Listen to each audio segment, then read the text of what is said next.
好不容易熬过了崩溃的掉毛季，以为终于能在家自由呼吸的时候，现实给我沉重的一击。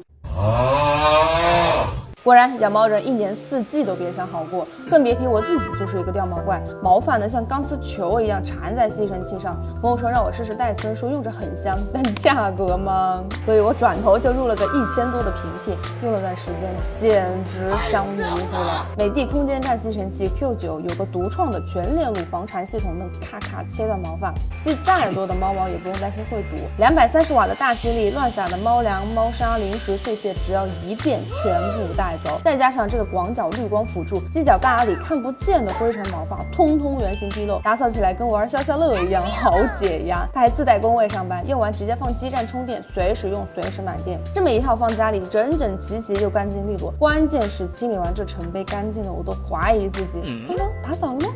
仔细一看，原来吸走的毛发垃圾都自动到集成袋里了。这么一对比，我以前稻城河飘得满鼻子灰，过的都是啥苦日子啊！而且3段式机身，大颗粒物、毛发、细细的灰尘通通不放过，成袋容量也大，正常打扫90天不用管。换的话，成袋直接拉出来丢掉，都是密封状态，不会2次污染。关键是终身送成袋。